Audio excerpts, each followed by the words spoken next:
sua fé, coragem e determinação farão de você um vencedor em todas as áreas da vida. E eu, com máxima vem no nosso amado apóstolo, quando ele usa essa conclusão aqui, em todas as áreas da vida, eu poderia fazer uma remissão com Romanos 8:37. Nós somos mais do que vencedores pela fé. Tomamos posse da vitória que Jesus teve na cruz do Calvário e vivemos em cima daquela verdade. Isso é graça de Deus, isso é graça genuína. Desculpe, quanto mais eu lido com o povo aí fora, que olha para o dinheiro, da forma que o mundo mostra o dinheiro, desculpe, eu avancei para o que é melhor, como Paulo falou aos Filipenses, eu estou na graça de Deus, eu tenho obrigação de viver isso, para que até a minha família, em algum momento, comece a enxergar estas grandezas de Deus. Mas não era isso que eu via por lá, pela lei, não, irmãos. Eu via que era perigoso ter dinheiro, que era arriscado ter dinheiro. Eu nem aprendi direito aquele versículo, quando Jesus fala que é mais fácil passar um camelo pelo fundo de uma agulha.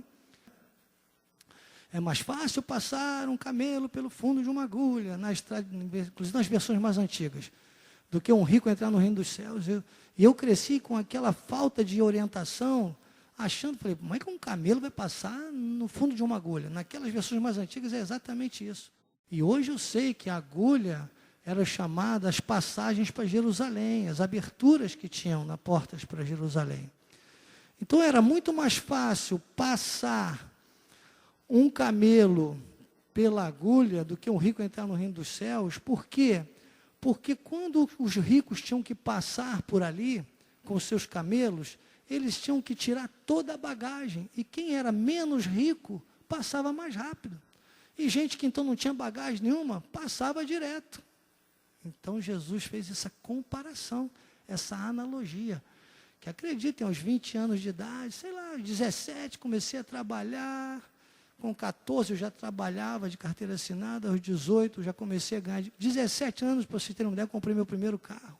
Um Fusca 67 com bateria de 6 volts, mas era um carro. Na minha rua só eu tinha carro, no meu bairro só eu tinha carro. Vocês imaginem como é que começou a vida de um jovem que não tinha a graça de Deus como orientação sobre dinheiro.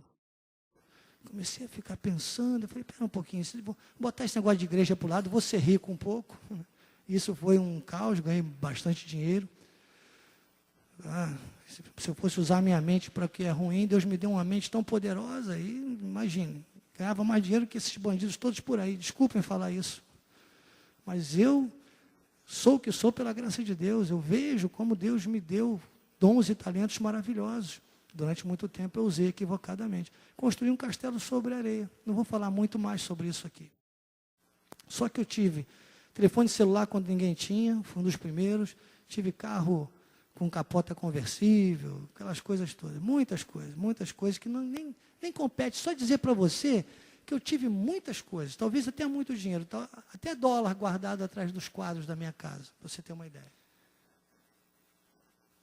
Mas eu estava tão pobre naquela época, tão pobre, que só o que eu tinha era dinheiro. Agora, eu tenho semente. Agora eu tenho segurança, agora eu tenho prosperidade, agora eu tenho visão, agora eu tenho para honrar a Deus. Sabe, irmãos, eu vivo essa palavra, eu aprendi isso aqui com a vida do apóstolo Miguel Ângelo. Eu ficava assustado quando ele dizia, eu sou um semeador compulsivo. Eu falava, que parece um exagero, irmão, desculpe, eu sou um semeador compulsivo. Hoje, de vez em quando, eu me vejo trocando dinheiro, troco, já fico com um dinheirinho trocado no carro, para poder abençoar, ajudar pessoas, quando Deus manda também, porque também isso me deu uma sabedoria que eu tenho uma sensibilidade, eu ouço nitidamente. Às vezes tem uma pessoa vendendo, não está nem perto do meu carro, eu buzino, eu chamo, porque Deus me manda ajudar aquela pessoa. Tem outro que bate no vidro do carro e Deus diz, fecha a porta, não joga pérolas aos porcos, desculpa, eu não ajudo. Não ajudo, porque eu não lido com dinheiro. Eu não lido com dinheiro. Agora, quando eu vejo que é alguém que é terra fértil, que Deus está me mandando semear, eu semeio. Até para comprar hoje alguma coisa, eu estou assim, mais cauteloso. Porque eu sei que eu estou usando semente. E como é que isso se processa? 2 Coríntios capítulo 9, versículo 10. 2 Coríntios capítulo 9, versículo 10, Deus diz que quando nós temos essa visão, nós passamos a ser semeadores. Aí sabe o que acontece? Diz assim, ora, aquele que dá dinheiro ao que quer dinheiro, não. Deus não dá dinheiro, Deus dá semente. Então, aquele que dá semente ao que semeia. Então, quando você começa a ser um semeador, você passa a entrar na holística espiritual financeira. Sabe? Nós temos, e é só para os salvos, isso aqui é maravilhoso. Essa oportunidade de lidar com semente. Aí diz que ele, além do pão para alimento, olha, as garantias, sabe, João? Nada nos faltará, nada, nunca. Nada nos faltará. Claro que a gente, na nossa carne, tem as situações, a gente, às vezes, vai um pouco na ansiedade. Precisamos entender que nada nos faltará. Nós precisamos só ter a visão do reino, fazer a nossa parte, entrar em concordâncias. Muito importante isso, nós que somos principalmente casados, somos famílias, conversem, porque casa dividida não subsiste. A palavra diz que não comandarão juntos se não houver acordo entre eles. Então conversem mais, ajustem as suas condutas e as suas orações com Deus. E vocês vão ver o infinitamente mais de Deus. Eu recebo, amor. Recebemos para a nossa vida também. Para os nossos filhos, para a nossa casa. Para cada um que está ouvindo essa voz, que não é a minha.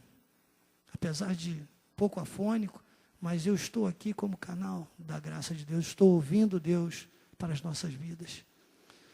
E aí diz que Ele vai suprir e vai aumentar. Primeira garantia que você tem é que nunca vai te faltar semente, porque Ele dá semente ao que semeia. E depois você tem o aumento, a evolução, é o que eu digo, que o mundo anda atrás de sustentabilidade com desenvolvimento, está tudo nesse versículo. Sabe, Juju? Sustentabilidade, porque você dá semente, você sabe que Ele vai te dar de novo. Você entendeu que Ele te deu uma semente. Entende? Ele vai te dar mais. E vai multiplicar. Não para que você tenha tudo na vida, mas para que você tenha vida em tudo que tem. Tudo que passa pela tua vida tem que ser promissor, tem que te dar, sabe, paz, tem que te dar tranquilidade, tem que te dar segurança. Tem que fazer você se sentir próspero. O próspero é alguém realizado. Tem que te realizar em todas as áreas. Sabe para quê? Versículo 11. Diz que vai te enriquecer. Não vai fazer você ter só dinheiro. Porque tem gente, volta a dizer, que é tão pobre, tão pobre, tão pobre que só o que tem é dinheiro. Vai fazer com que você sinta rico em tudo. E aí você se sente próspero. Só o próspero tem condições de ser generoso. Quem não é próspero, irmão, é avarento. Às vezes parece que é generoso, mas está dando com a mão, desculpe. Minha mãe falava assim, o diabo dá com a pata e tira com as duas. Se te der com a mão e for avarento, vai tirar com as duas. Então, generosidade, a qual faz que por nosso intermédio. Quem é generoso, vou te dizer, você que é generoso, se Deus tocar no seu coração para ajudar alguém, não deixe de ajudar. E se há um momento que você pode e é a tua obrigação ajudar alguém, é no momento financeiro da igreja, nos desafios da igreja, quando você traz o seu dízimo e a sua oferta a esta igreja. Posso falar desta, porque aqui eu conheço, aqui mudou a minha vida. Você está semeando numa terra credível, numa terra que está muito bem arada pela evangelização, pela palavra que resgata realmente as pessoas do sofrimento, da escravidão da lei e do pecado. Então, semeie nesta manhã seus dízimos, suas ofertas. E depois, quando você encontrar alguém pela rua, Deus tocar no seu coração, nunca mais diga não para essa pessoa, porque Deus está mandando você semear. E vou lhe dizer, eu estou agora, entrei numa reformazinha lá na minha casa. Aí que tem alguém com material de construção e Deus manda semear na minha vida, né? Uma reformazinha, estava pensando assim hoje, quando separava esse dízimo, sinceramente, porque às vezes parece que o bispo nem pensa, a minha carne. Irmãos, na carne eu sou mais fraco que todos vocês, ou quiçá, somos iguais, não vou falar isso. Paulo, quando disse isso, na verdade, ele estava falando em relação àqueles discípulos da lei que julgavam ele, só por isso que ele falou que era o menor de todos os apóstolos, mas somos todos iguais na carne. Na carne, ninguém presta, desculpe. Na carne você tem que cantar todo dia, você não vale nada, mas no espírito eu até gosto de você. A carne nem acredita em Deus.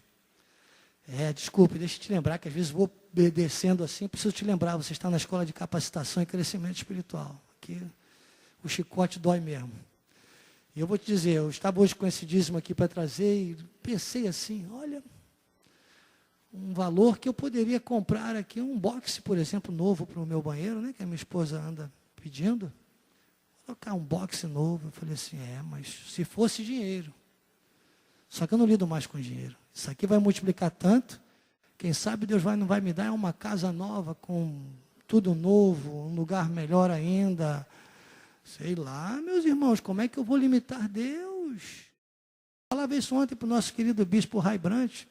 Eu lembrava ele daquele caso que o apóstolo Miguel Ângelo fala muito para nós aqui. Tem muito tempo que não fala, mas já ouvi dele umas 3 ou 4 vezes. Só para concluir. O apóstolo conta de uma família, um casalzinho de idosos, fazendeiros, mas era num lugar a pique, parece, e tinha uma vaquinha. Quem lembra dessa história? Eles tinham uma vaquinha leiteira.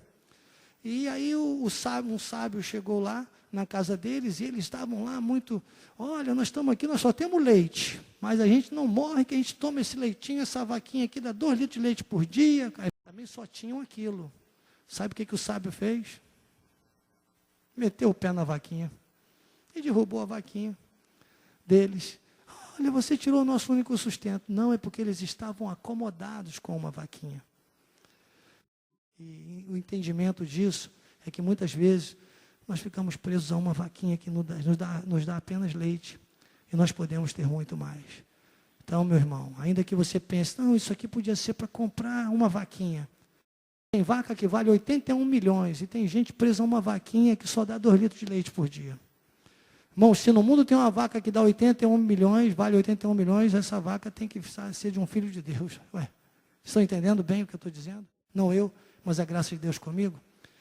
Para a glória de Deus. Você pela internet tem os meios virtuais para você fazer isso, já deve ter orientação para você no rodapé da mensagem.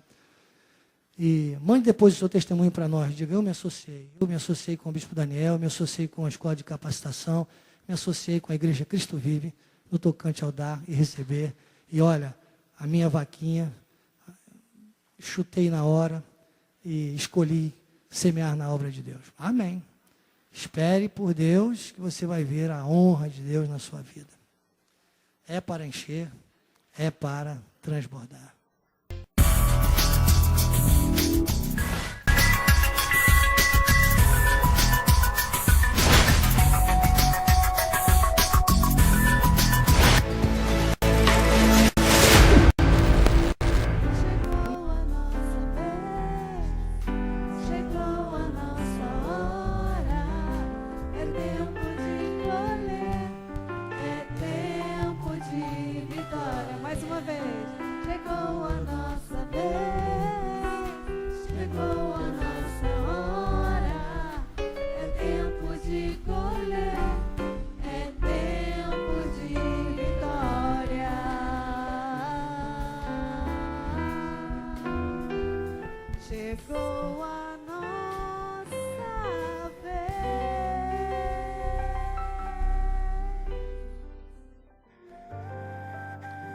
Obrigado, Jesus. Obrigado. Quantos testemunhos ouvi aqui, Pai? Pessoas que tiveram tentativas de homicídio contra as suas vidas, Pai.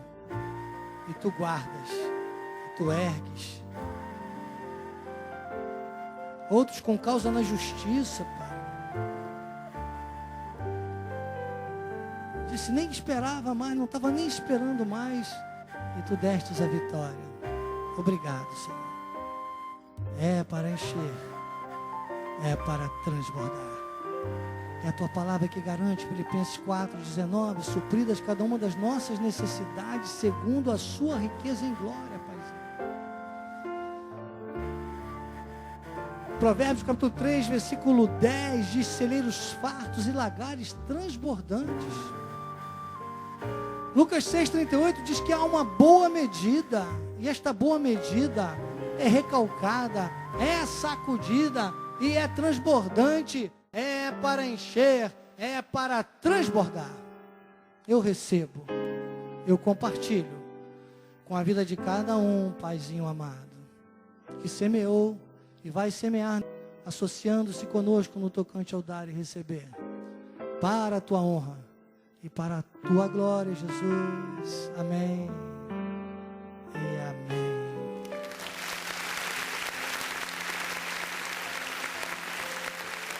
Glórias a Deus, glórias a Deus. Chegamos ao momento mais importante da nossa reunião. Aula 3, guerra espiritual. Esta é uma guerra que não é nossa, ela é espiritual. Obrigado, Jesus. Obrigado, obrigado. Sempre no debulhar da tua graça, da tua palavra, em lançar raízes profundas. O único evangelho que explica Deus, o evangelho da tua graça, a revelação da tua palavra. Obrigado por tão grande honra.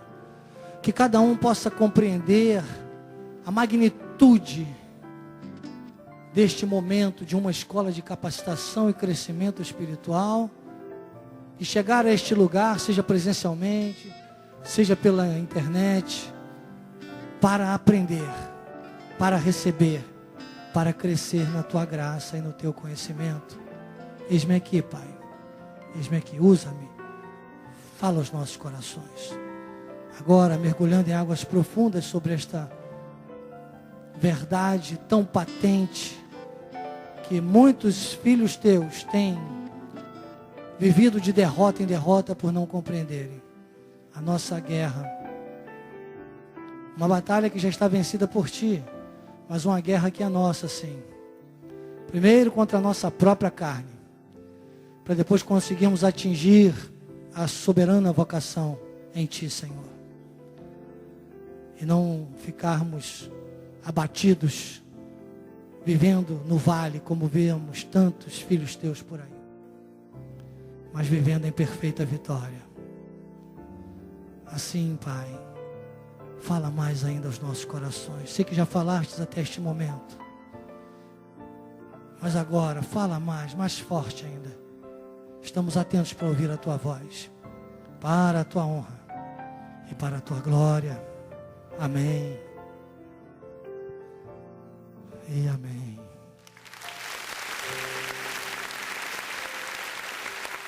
Amada igreja, minha família da fé, meus irmãos queridos, amigos mais chegados que irmãos colocados por Deus na minha vida, sempre lembrando da minha gratidão. Se falar deles eu fico emocionadíssimo, não posso falar muito, né? Da vida do nosso amado apóstolo Miguel Ângelo, a bispa Rosana, nossos líderes, os bispos nacionais, bispo Sérgio, bispa Ana, bispos pastorais, bispo André, bispa Cristiane, nossa liderança, nossa diretoria, glórias a Deus, bispo José Carlos, bispo Antônio Carlos, bispo Mussalan Derzier, tantos irmãos, tantos bispos que eu tenho o carinho e a alegria de dizer que são amigos mais chegados que irmãos, viu? E cada um de vocês também, que Deus tem colocado a cada terça-feira, que tem me recebido como profeta sobre vossas vidas, seja presencialmente, seja pela internet. Temos dezenas de líderes, bispos, pastores, ovelhas interativas, missionários da graça de Deus também já ligados conosco, que fazem dessas terças-feiras a sua escola de capacitação e crescimento espiritual. Desde o nosso apóstolo, nossa liderança, a cada um de vocês, saibam que vocês são indispensáveis na minha vida, porque sem vocês eu nem precisaria estar sobre um altar. É porque Deus tem pessoas sedentas que me suportam na graça e no conhecimento. E olha que Paulo, quando fala a Timóteo, ele diz: olha, nos últimos dias muitos não suportarão a sã doutrina. Eu estou aqui por aqueles que suportam a sã doutrina. Se a sua causa é o reino, a sua causa é a minha causa. Eu estou aqui por causa da sua causa. Amém? Glória a Deus. A primeira aula, nossa primeira aula, estamos hoje na aula 3, volto a dizer, deste livro maravilhoso, A Guerra Espiritual. Na primeira aula, nós vimos com muita profundidade que para acessar a nossa posição espiritual, nós dependeríamos diretamente de uma compreensão que se processa nas regiões celestiais. Não há como acessar a nossa condição de superioridade nesta guerra se nós não acessarmos as regiões celestiais. Por isso que Paulo fala sobre as regiões celestiais, explicamos bastante sobre isso. Então, ao nos posicionarmos, nós então passaríamos aí ter a condição e precisaríamos estar atentos para permanecermos firmes. Paulo diz, depois de termos vencido tudo, quando ele começa lá em Efésios, no capítulo 6, a partir do versículo 10, a falar dessa guerra, fizemos analogias, fizemos testemunhos, inclusive na semana passada, falamos um pouco mais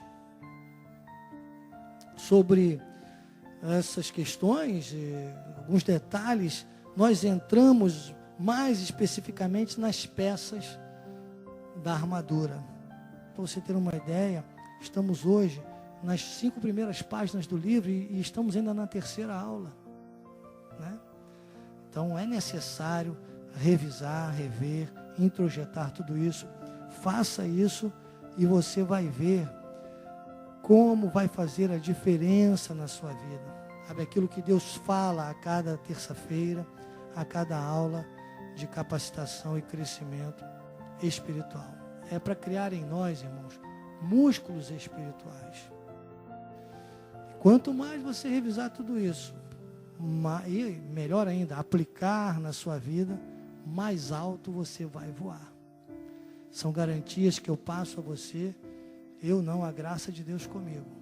Porque é o que eu tenho vivido também na minha vida. Hoje mesmo, eu conversava sobre uma situação com a minha querida esposa e eu dizia, ai de mim se eu não aplicasse na minha vida aquilo que eu prego, né? E posso dizer por ela, ai de nós, teríamos, Ana, sido tragados há muito tempo por esse mundo que só quer roubar, matar e destruir. Então, hoje nós vamos avançar nessa mesma pegada, aqui na página, vamos voltar um pouquinho à página 20, já estivemos andando por ela, mas aqui na página 20, paulatinamente, nós vamos falar agora sobre uma peça que não é ligada à armadura. Interessante porque Paulo fala para nós nos revestirmos de toda a armadura de Deus, mas agora ele vai falar de questões que não são ligadas, porque quando você pensa na armadura, você pensa, né, naquela parte inteiriça. Agora Paulo fala, essa frase que ele usa, Efésios 6, ele diz assim, embraçando sempre. Quando a coisa dá uma melhorada, a nossa tendência, irmãos, é relaxar. É relaxar. E nós não podemos. Deixa eu dizer uma coisa para vocês. Nós estamos em guerra. Você está vivo? Quem já foi, quem já partiu para a glória, não tem mais guerra. Mas você está aqui, você está de pé, você está vivo. A guerra continua para nós. Nós estamos em guerra. Não é para ficar vivendo a guerra com aflições. É para passar pelas aflições. E eu quero te ajudar. Eu não, a graça de Deus comigo. Eu quero te ajudar, sinceramente, muitas vezes, irmãos. E eu vou dizer isso, tomara, volto a dizer que alguém da minha família esteja assistindo essa mensagem. Hoje eu mandei para eles o link. Tomara, porque muitas vezes eu vejo isso, que as pessoas estão mais perto, a gente conhece um pouco mais, não é a realidade. Você vai para sua casa, muitas coisas eu não sei, mas você sabe. Então eu estou usando o meu exemplo, às vezes, da minha casa, da minha família, porque eu vejo muito isso. Até as pessoas, às vezes, quando correm para mim, quando vão, aí lembram que eu sou o bispo, o tio é o bispo, meu irmão é um bispo, meu primo é um bispo, lembram disso na hora do sufoco. Mas dificilmente estão aqui numa escola de capacitação ou acessando pela internet. Desculpe, eu vou tentar ajudar, estou sempre aberto para ajudar. Mas eu como homem, como ser humano, vou lhe dizer, não posso fazer nada, nem por mim, quanto mais por você. A fé não faz parte da armadura. A fé é um ajuste do escudo. Tem muita gente achando que é o escudo. Ela não pensa, ela não lembra da importância da fé. Então ela pensa no escudo, mas é o escudo da fé. E está cheio de gente aí usando muitos escudos, muitas formas de se proteger ou de se defender, esquecendo da fé. O escudo da fé. A fé que caminha por uma lógica de concordância espiritual. O espírito forte alimenta a nossa fé. Quem você vai alimentar mais, vai ter mais força. Aí Paulo disse, então embraçando, quando a maré ficar ruim? Não, irmão. Embraçando sempre o escudo da fé. Uma das aulas nós usamos, acho que foi na primeira aula, usamos o exemplo daquele rei que ganhou um anel de um sábio e disse, olha aí tem duas mensagens nesse anel, e esse anel é para lhe ajudar nos seus 2 momentos mais importantes da vida, o momento que o senhor estiver mais triste e o momento que o senhor estiver mais feliz. Está aí, quando o senhor abrir o anel vai sair o primeiro papelzinho. O dia que o senhor tiver a sua maior tristeza na vida, o senhor tira esse papelzinho e leia. Mas também, se um dia o senhor sentir que é o dia mais alegre da sua vida, o senhor pode abrir que vai ter outro papelzinho. E aquele homem teve uma guerra muito feia, perdeu tudo, ficou numa situação muito difícil, perdeu o seu trono e lembrou que tinha ganho aquele anel. E abriu o anel e quando olhou, aquela frase estava dizendo, vai passar. E ele recobrou uma força tão grande, reconquistou o seu povo, foi à guerra, ganhou tudo de volta, começou a conquistar muitos reinos, se deu uma grande festa. E ele lembrou e falou, opa, agora sim, esse é o dia mais feliz da minha vida. Agora eu dominei tudo, eu sou o cara. E aí veio a lembrança do anel, ele abriu, leu, sabe o que estava escrito? Isso também passa. Ou seja, aquela glória, aquele momento de muita festividade, de muita coisa, muita vanglória, irmãos, é um perigo. Vamos saber ser honrados, vamos aprender a ser honrados. Acreditem, se tem alguém que cura a sua carne direto aqui, sou eu, acreditem, graças a Deus, e para a glória de Deus, não fiquem com medo, eu recebo muitos feedbacks, e graças a Deus por isso, mas eu cuido muito da minha carne, senão Deus já teria tirado o candeeiro da minha vida há muito tempo, e não vai tirar em nome de Jesus, porque eu quero, essa palavra está me fazendo crescer mais ainda. Estou pregando para mim, não estou pregando para vocês só. Aliás, não sou eu, é Deus falando. Se eu não seria um medíocre de não ouvir essa voz nesse momento. Estão embraçando sempre. Porque só o escudo da fé, ele disse, pode apagar. Disse assim, com o qual, sabe, talvez você esteja pensando em outros escudos. Sabe da vaquinha, que só dá leite, que falamos agora há pouco no momento do administrativo? Talvez você esteja com o escudo errado. Talvez esteja na hora de trocar o escudo, irmão. Talvez seja a hora de você ser mais radical na fé. Talvez seja a hora de você dar passos mais audaciosos com Deus. Eu não sei. Deus sabe com quem Ele está falando. Que fale comigo. Eu estou aberto para receber. Ele diz, com o qual podereis apagar. E olha que não são poucos, irmãos. Eu tenho certeza que cada um que está aqui hoje já teve contra a sua vida dardos, muitos dardos do inimigo. Ele diz, todos os dardos geladinhos, sabe aquele dardinho que você coloca na boca e vai diluir, geladinho como se fosse um sacolé, né? Quem gosta de sacolé aí, né? Tem um de coco que é uma delícia, né? Vem até coco no final. Dardos inflamáveis do maligno. Ele diz que com esse escudo da fé, e aqui nós paramos aqui, vamos avançar, daqui a pouco você vai entender por que nós paramos na aula passada, exatamente aqui, porque ele chama a atenção para esse sempre, em todos os momentos. É a palavra mais forte desse texto, para você ter uma ideia. Depois ele esclarece o que é o escudo da fé, que eu já expliquei para você, mas esse sempre, fiquem atentos com sempre, porque o inimigo é um tentador, ele vem todo momento e vem de formas diferentes, ele vem mascarado de todas as formas. E agora, entendido isso, vamos ver como Paulo recomenda, não de uma maneira menos importante, sobre o capacete da salvação, agora no versículo 17, como Paulo trata, ele disse, tomai também. Ele está na mesma sequência. Ele diz, quando você está com o seu escudo da fé, sem essa peça aqui, desculpe, você não está, você pensa que está com o escudo da fé. É isso, por isso que ele liga essas peças que eu vou dizer agora. Por isso que ele liga, olha por que a gente tem que ir devagar aqui, irmãos.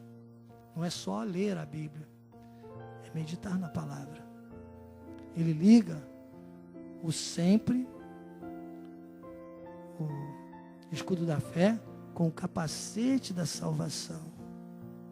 Por que ele recomenda com essa importância?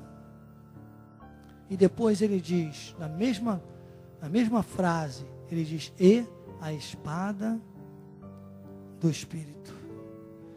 É que o capacete simboliza uma mente blindada pelo conhecimento da palavra. A mente de Cristo, o apóstolo aqui no livro, ele diz, a mente de Cristo ativada. Então, somente quando mantemos a mente ativada pela palavra, a fé alinhada a um espírito bem alimentado e vice-versa, um espírito bem alimentado que sustenta a nossa fé, nós passamos com esse conhecimento da palavra a ter essa condição de resistência. Resistência, que lá na página 14, quando nós passamos pela página 14, nós falamos, não podemos confundir, lembra na aula passada? Não podemos confundir prevenção com preocupação. E da mesma forma, é preciso ficar bem claro que nossa força, quando o nosso amado apóstolo usou essa frase, prevenidos e fortalecidos, também na página 14, nós precisamos entender que esta força, ela está atrelada a uma condição, um conjunto de alguém preparado, nutrido, treinado, equipado, consciente da nossa dependência de Deus. Então esse conjunto, eu vou repetir, preparado, nutrido, treinado, equipado, consciente da nossa dependência de Deus. Lembra, o Jorge deve ter ainda, nós usamos até aquele quadro, Jorge, vamos melhorar ele, que você colocou Deus para nós vermos como é que então, é quando nós estamos em Deus ali, ó. Eu colocaria esse E e o U em vermelho, em letra minúscula, se você quiser ainda para melhorar isso. Quanto mais você diminuir, sabe, quanto mais você entender o eu da sua carne. Olha aí, que lindo, obrigado, Joás, querido. Essas ilustrações são muito importantes para a gente não esquecer nunca mais. Quanto mais nós enxergarmos o nosso eu pequeno assim, olha, com o sinal vermelho, olha, embraçar sempre, o escudo da fé, sempre. Não é na hora que a coisa refresca, a gente joga o escudo para o lado. É uma peça que está distante. Tem muito crente andando sem capacete, irmão. A pessoa até acha que está na fé, entende? Mas só está declarando maldição, só está falando rudimentos, só está vivendo coisas que Jesus já está pedindo a Deus, coisas que Deus já deu, sem tomar posse. Não tem Deus, não cresce, é criança, não evolui. Mas você vai ver Deus com um E minúsculo e as pessoas vão ver na tua vida um Deus poderoso. As pessoas vão olhar e vão dizer, meu Deus, olha que era para ter matado aquela mulher, aquele homem. Olha aquela situação, não conseguiu e não vai conseguir. Eu falei lá em Caxias no domingo pela manhã, eu disse, esta obra é de Deus. Coloque a mão no teu peito aí e diga, esta obra é de Deus. Ninguém pode parar. Sai da minha frente, senão vai se machucar.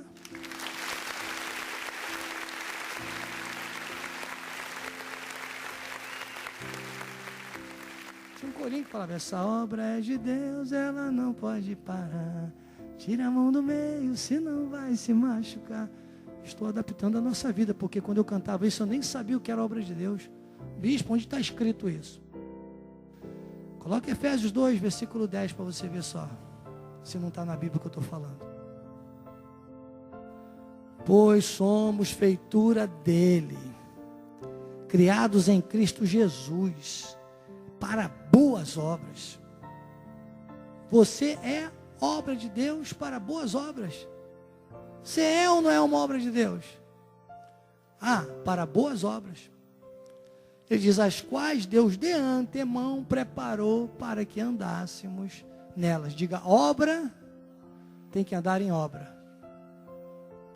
Andando pelas obras de Deus. Nós somos as obras do Senhor. E se alguém entrar na nossa frente, irmãos, tentar interromper, tentar nos fazer qualquer mal, tentar nos parar, não é a nós que a pessoa está tentando, não é contra nós. Não é contra nós. Paulo fala isso aos Romanos e diz, se Deus é por nós, quem será contra nós? Isso precisa estar muito claro às nossas vidas. Inclusive o apóstolo na página 15, ele comparou essa firmeza, né? essa palavra resistência, né? Para resistirmos, ele comparou ao grego panóplia. Em síntese, é como esse conjunto que eu disse para vocês. E demanda não apenas uma resistência como você está acostumado, mas essa colocação de alguém preparado, nutrido, treinado, equipado, consciente da vitória. Quando você tem todo esse conjunto, essa visão, você passa a ter um acesso amplo e restrito ao conhecimento. E aí você pode usar a espada do Espírito. Tem muita gente também por aí usando espada, achando que é do Espírito. E desculpe, não é. Se não estiver pautado na fé, com a palavra, alimentada pelo Espírito, o Espírito fortalecendo a fé, lembra que nós falamos agora há pouco? Diga, a fé alimentada pela palavra e o Espírito fortalecendo a fé, e vice-versa. Isso é um fluxo para manejar a espada de maneira certeira, meus irmãos. E agora, quanto a palavra, a espada, que é a palavra de Deus, tem muita gente que quando vai falar sobre a espada do Espírito, ou quer ilustrar, fica equivocado. Sabe por quê? Porque compara a palavra a essa espada aí. Desculpem, essa espada não tem nada, não é nada perante a palavra de Deus. E eu procurei na internet, eu falei, será que alguém já se habilitou a desenhar uma espada do Espírito? Eu desafio, olha, o Miguelito, o Dani estão sempre acessando nossa reciclagem aqui, é uma reciclagem também, nossos momentos aqui no altar. Quem sabe você, Miguel, não vai conseguir colocar isso numa pintura? Imagine, não tem. Procurei a beça a madrugada toda para ver se alguém tinha. A melhorzinha que eu achei foi essa aí, que é uma espada que está ali bem afiada e tal, sobre a Bíblia, mas não vi alguém que pudesse colocar isso em evidência aqui, realmente no que está escrito sobre a espada do Espírito. Quer ver onde é que Paulo explica o que é a espada do Espírito? Ela não é uma espada de dois gumes. Vamos ver isso em Hebreus. Hebreus capítulo 4, versículo 12. Olha aí, Paulo explicando. Faça uma remissão, coloque lá em Efésios capítulo 6, versículo 17, né, que a gente estava lendo. Coloque aí a espada do Espírito. A palavra que é a espada do Espírito está explicada em Hebreus capítulo 4, versículo 12. E brevemente, eu acredito que o Miguel vai conseguir, com o dom que Deus tem lhe dado, a gente fala uma coisa para ele, ele consegue desenhar exatamente o que a gente está falando. É tremendo, né? É só ler o que está escrito aqui. Agora vai precisar de muita revelação que eu sei que Deus tem dado a ele também. Já tem ministrado a palavra, para poder desenhar isso, olha. Então a palavra de Deus, diga, ela não é uma espada de dois gumes. Fala, tadinha da espada de dois gumes. Fala, espada de dois gumes fica fichinha. Deixa eu te lembrar, irmãos, desculpe, não é soberba, isso é segurança. Isso é meditação na palavra. você aí pela internet, eu sei que temos bispos, às vezes líderes, eu quero dizer para você com humildade, coloque aí, olha, Bíblia, revista atualizada, João Ferreira de Almeida, comentada na Escola de Capacitação e Crescimento Espiritual. É para a glória de Deus. Faça isso. A Amanda Achur, né, que de vez em quando faz isso. Glórias a Deus, Amanda. Porque a espada do Espírito é isso aí, ó. Ela é viva, diga comigo, vamos ler juntos. Ela é viva, eficaz, mais cortante do que qualquer espada de 2 gumes. Paulo, ele foi chamado ao terceiro céu. Só Paulo, irmãos. Os outros discípulos nós respeitamos, sabemos a importância deles para o cristianismo. Mas somente o apóstolo Paulo, depois que o Cristo ressuscitado e glorificado pôde liberar coisas que ele não podia antes, foi quem ouviu isso, chamou Paulo ao terceiro céu e revelou. Antes ele não podia. Não precisa tirar daí não, pode deixar aí, filhinho. Mas lá em João 16:12, João 16:12, Paulo disse aos discípulos: eu tenho muito a vos dizer, mas não me compete, não tenho tempo para falar agora, não, sabe, vocês não podem suportar agora, não dava tempo, ele estava já na Via Crucis, João 16:12. Ele disse: olha, muito tenho a vos dizer, mas vós não podeis suportar agora. E está cheio de crente aí, que fica rodando, andando em círculos com guias cegos da lei. Olha, temos até igrejas locais colocando irmãos, tirem pregadores da lei do altar Cristo vive. Olha, um aviso que eu tenho dado aqui várias vezes, alerta, para alguns líderes que usualmente ficam colocando pregadores que não têm a revelação da graça de Deus para pregar no altar da graça de Deus. Falo isso com dores de parto, irmãos, porque só as 14 epístolas, só Paulo teve essa revelação genuína. A Bíblia não é uma espada de 2 gumes, ela é mais cortante. Está aí o grande segredo. Quem sabe Deus vai dar uma visão para o Miguel, colocar isso numa imagem. Já pensou uma espada girando assim, cortando a várias direções ao mesmo tempo? Vocês entenderam o que é uma espada de 2 gumes? É uma espada, diga mais, infinitamente mais. Diga, o pereco operusoi do grego, é o que está lá, o pereco operusoi lá do Efésios 3:20. Preste bem atenção no que eu vou dizer, como está escrito na revista atualizada João Ferreira de Almeida. Ora, aquele que é poderoso para fazer infinitamente mais do que tudo quanto pedimos ou pensamos, conforme o seu poder que opera em nós. Ok? E na visão que nós vamos passar aqui agora, eu retiro a frase pedimos ou pensamos. Desde que a gente não esteja com a mente de Cristo ativada, não esteja alinhado a essa verdade. Senão, irmão, o que nós mais vemos aí é crente pedinte. A gente pede demais. Ou crente pensante. A gente pensa demais. É muita inteligência. É inteligência emocional, é inteligência de não sei o que, é inteligência virtual. E inteligência, o mundo está cheio de sabedoria. Nós falamos isso já. Sabedoria que Tiago chama de animal, terrena e demoníaca. Falamos isso na aula passada. Agora vamos ler Bíblia, revista atualizada, João Ferreira de Almeida, comentada na Escola de Capacitação e Crescimento Espiritual. Ficará assim, ó. Consegue aumentar só o João 15:7 no meio? Fica assim, ó. Ora, aquele que é poderoso para fazer infinitamente mais, se permanecerdes nele e as palavras dele permanecerem em você, você vai pedir o que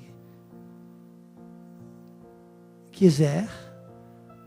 Mas aí eu falei, é claro, Jesus, se eu permaneço em você, e as suas palavras, em ti, Senhor, e as tuas palavras permanecem em mim, é claro que quando eu abrir a minha boca, eu vou pedir o quê? A vontade de Deus. Aí é conforme, então diga, se eu pedir, ou pensar, conforme o poder de Deus, esse poder vai operar em mim. Diga se não, diga bulufas. Não sei o que significa isso, desculpa. Pode ser uma coisa feia. Diga se não, necas de pitibiribas. Outra que eu não sei o que é. Coisas que eu falava quando era criança, né? Isso é lá de Minas, a Marli até riu agora. Diga se não, nada. Nada. Entende, Lucinérica? Não é bem assim mesmo? É bem assim. É assim, não tem outro jeito não. Sabe? Ora, aquele que é poderoso para fazer infinitamente mais do que tudo quanto pedimos ou pensamos, se aquilo que nós pedimos ou pensarmos estiver de acordo com João 15:7. Será conforme o seu poder que opera em nós. Se não, irmãos, se não for conforme a vontade, tem outros textos, eu poderia aqui, mas o nosso tema não é esse hoje, poderia aqui ter vários outros textos que afirmam isso, mas João 15:7 eu acho fenomenal. João 15:7 eu penso, porque quem é sábio de Deus não acha, pensa, né? Eu sou um pensador da palavra, eu penso que amarra muito bem essa visão. Eu fiquei na semana passada, eu falei assim, vou parar por aqui que eu quero fazer uma analogia sobre uma experiência que eu tive na rede ferroviária, quando eu era Polícia Ferroviária Federal. Para vocês terem uma ideia, nós trabalhávamos no combate a roubo de furto de cabos da rede, porque são os cabos que têm maior número de... Quanto maior a tensão dos cabos, parece que mais cobre tem. Eu não entendo muito bem disso, mas eu me lembro que é assim até hoje. Quando você vê trem parado, é porque eles estão roubando. Maior calibre, isso, palavra, obrigado, capitão. Maior calibre que tiver o cabo, maior, mais caro ele vai conseguir vender. Então, tem muito roubo de cabos. Nós fazíamos essa repressão ao roubo de fios, que é chamado lá. E trabalhávamos à noite, a noite toda, ficávamos andando pelas plataformas, pelo meio das linhas de trem, inclusive, para dar flagrante em quem estivesse ali querendo roubar fio. E eu estava de motorista da viatura em Deodoro, do posto de Deodoro. Recebemos uma chamada para ir a Ricardo de Albuquerque. Quem mora aqui no Rio de Janeiro sabe que a estação de Ricardo de Albuquerque é uma estação depois da de Deodoro, né? Então o posto policial mais próximo era o meu. Me chamaram para socorrer. E lá fui eu. Peguei a Kombi, eu e mais um colega que estávamos de plantão, chegamos em Ricardo e a situação era triste. Sabe por quê? Porque aqueles dois guardas, dois seguranças que estavam lá, dois policiais ferroviários que tinham se formado inclusive comigo, eram amigos, foi doloroso, porque aqueles dois policiais, eles não aplicaram o que eles aprenderam. Eles esqueceram. Eles aprenderam a manejar a espada do Espírito, que em analogia que eu estou dizendo para vocês, no caso, seria a arma deles, o revólver deles. E eles foram de encontro a dois bandidos que vinham andando pela linha do trem, cheio de cabos já pendurados nas costas, já tinham feito a cata, estavam com sacos de coisa, vinham. E eles foram render aqueles, que a gente fala render quando a gente vai dar um flagrante, aqueles dois bandidos, sem estar com a arma em punho. Meu amado, você tem que ter esta arma em punho. Porque se você não usar esta arma, lembra que eu falei, eu tenho que parar aqui semana passada, porque eu me lembrei deste exemplo. Se você não usar essa arma, olha o que eu vou dizer para você, hein? O diabo vai usar contra você. Porque ele conhece a palavra. Ele só não respeita. Mas ele usa abusadamente. Se ele tentou usar contra Jesus no deserto, você acha que ele não vai tentar usar contra você? Hoje o diabo tem usando lugares até com tabuleta de igreja. Desculpe. Não vou falar muito mais, senão daqui a pouco vão estar prendendo pastores aí, porque a gente não está podendo falar tanta coisa. Mas você sabe do que eu estou falando. Você sabe.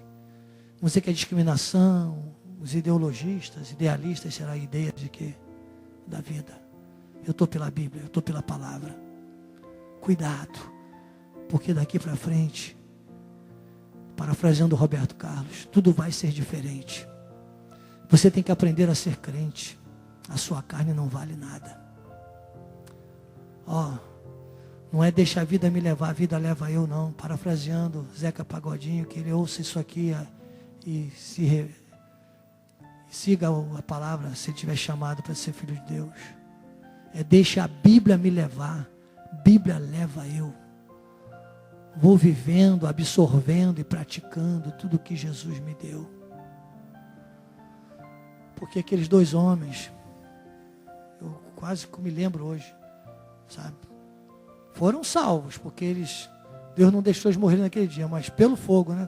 Muito crente aí sendo salvo como pelo fogo. Deus mandou um anjo dele, fui eu lá, né? Graças a Deus. Para vocês terem uma ideia, um deles, quando foi sacar a arma, já estava de frente ali, levou um tiro na mão e outro na perna. O bandido viu a hora que ele foi sacar. O outro não teve nem tempo de levar a mão à arma. O bandido já deu-lhe um tiro no meio do peito. Esse foi o que sentou do meu lado. E eu dirigindo a Kombi com a mão só, uma Kombi, queixo duro daquela antiga, cheia de folga na direção. Mas Deus me preparou para a salvação daqueles homens naquele dia. Tomara que Deus tenha um plano na vida deles. Não vi mais, quem sabe, né? Eu estava no lugar certo, na hora certa, fui usado por Deus. Eu me lembro que eu dirigia com uma das mãos e com a outra eu tamponava, eu empurrava aquele homem com o peito na Kombi, no banco da Kombi. Meu outro amigo estava com o outro atrás. Eu falei, deixa ele aqui comigo. Empurrava, segurava aqui, ele apertava porque jorrava muito sangue aqui. O tiro acertou no meio do peito. 4 dias depois aquele homem estava de alta. A bala atravessou, não pegou nenhum órgão mortal, atravessou bem no meio, entre o coração e o pulmão. Se nós não tivéssemos socorrido rapidamente, volto a dizer, era um plano de Deus, ele ia sangrar até morrer. A verdade é essa, que a bala entra pequenininha de um lado e sai fazendo um buraco 3 vezes ou 4 maior do outro lado. Mas tudo isso para dizer a você o seguinte, aqueles 2 policiais esqueceram do treinamento. Quiçá, na hora do treinamento, estavam conversando, estavam pensando em outras coisas, não estavam ligados ao treinamento. Mente alinhada à palavra, embraçando sempre o escudo da fé e a espada do Espírito, com a sabedoria, com a rigidez, com a segurança do treinamento, da qualificação. Levar a sério, irmão, porque o diabo usa a palavra. Até a nossa carne usa a palavra. A nossa carne usa a palavra como frase de efeito. Às vezes pega uma palavra, tudo coopera. Já viu gente falando assim? Tudo coopera. Desculpe, quando eu vejo uma pessoa que se comporta e fica conformada com aquele momento de crise, com aquele momento, sabe, diz assim, não, mas há um propósito. Meu irmão, está bem que há um propósito. Há um propósito, lógico que há um propósito. Mas olha, se vergonha está se arrastando na sua vida, desculpe, você já saiu do propósito. Eu não recebo isso na minha vida, não recebo, irmão, estou lutando, eu falo isso com a minha esposa, eu falo em casa, eu falo o tempo todo. Eu estou lutando com muitas situações, eu não recebo vergonha na minha vida, não recebo. Assim como não recebo para a vida de nenhum de vocês. Eu recebo em lugar de vergonha dupla honra. O propósito de Deus é nós enfrentarmos sim batalhas, mas que as guerras já estão vencidas. Todo dia, eu falava isso para o nosso querido Bispo Rai, um amigo mais chegado que o irmão. Todos os dias, vamos ter pela nossa frente, pelo menos, um leão, um gigante e um urso. Aquilo que o salmista passou, Davi, era exemplo para nós. É a realidade que nós vamos ter no mundo. Todos os dias, um leão, no mínimo, né? Fazendo uma metáfora ou uma analogia com as dificuldades que vêm, as lutas. Um leão, um urso e um gigante. No mínimo. Se você não matar pelo menos os 3 por dia, sabe o que vai acontecer? Amanhã você vai ter 2 leões, 10 ursos, 50 gigantes à tua volta. Porque o diabo é um tentador. Vai crescendo. E você vai dizendo, é todo propósito. Não vamos brincar de ser crente. Vamos levar a sério. Vamos, estou falando vamos, hein? Minhas costas estão doendo. Eu recebi todas elas aqui. Vamos. Para que o nome de Deus seja glorificado e exaltado na nossa vida. Embraçando sempre o escudo da fé. Volta lá, filhinho. Efésios 6. Efésios 6, 16. 14. Vê lá para a gente. Efésios 6. Vamos para a gente encerrar com a leitura. Embraçando sempre. A partir do 16. O escudo da fé. Com o qual podereis apagar todos os ursos, leões e gigantes do inimigo. E se algumzinho ficar rastejando em volta e tentar puxar teu pé, porque tem gente que fala, o diabo puxou meu pé, não é verdade? Tomai também não esqueça de ter junto o capacete da salvação e para enfiar a espada como o salmista fez na cabeça do gigante. Essa peça aqui, isso não é uma peça. Isso é uma peça da armadura? Não é. Não é uma peça da armadura. Isso não é um equipamento de defesa nem de ataque. Mas isso aqui tem um grande segredo. Isso é uma mola de ajuste. Diga mola de ajuste. Por hoje, embraçando sempre o escudo da fé, não esquecendo o capacete da salvação e sabendo que a espada do Espírito tem que estar sempre pronta. Assim seja. Assim diz o Espírito da graça.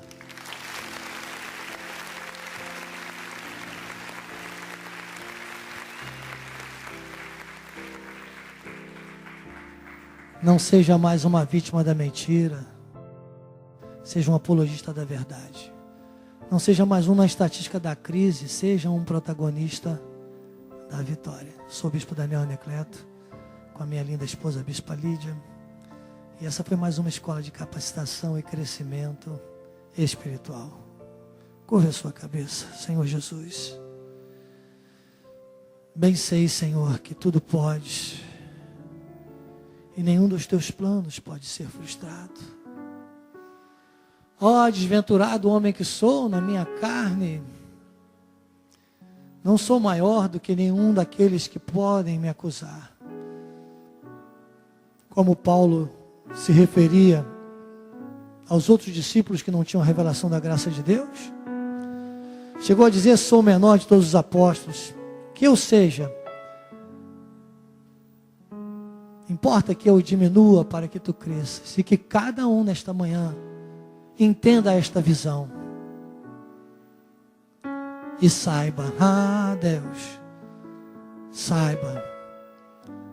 Como Paulo diz em Efésios 1,18, saiba a sua grandeza do chamamento, a riqueza da sua herança nos santos.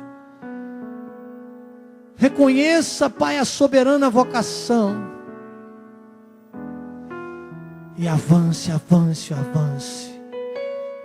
Avance. Certo de que há uma batalha realmente, uma guerra nas regiões celestiais. E que cada batalha, cada dia, já está vencida por ti. Basta vivermos com responsabilidade. Tudo isso que aprendemos aqui e temos aprendido neste altar apostólico e profético, mais especificamente agora nesta jornada de guerra espiritual, da escola de capacitação e crescimento espiritual. Sim, Deus. E cada um possa dizer: Senhor, estou pronto para que vejam na minha vida um Deus glorioso.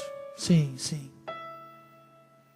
E que a tua graça, o teu amor e as doces consolações do teu Espírito Santo, Paizinho amado, se manifestem, não só hoje, mas eternamente, na vida daqueles que estão preparados e que vão seguir firmes nesta convicção, com a armadura completa em todas as suas peças. E o povo guerreiro de Deus, que caminha como mais que vencedor nesta batalha, diga amém, amém e amém. Tu me fazes voar, me fazes voar, acima das nuvens. Nada vai me abalar, assim como a águia, assim como a águia. Subiremos, subiremos.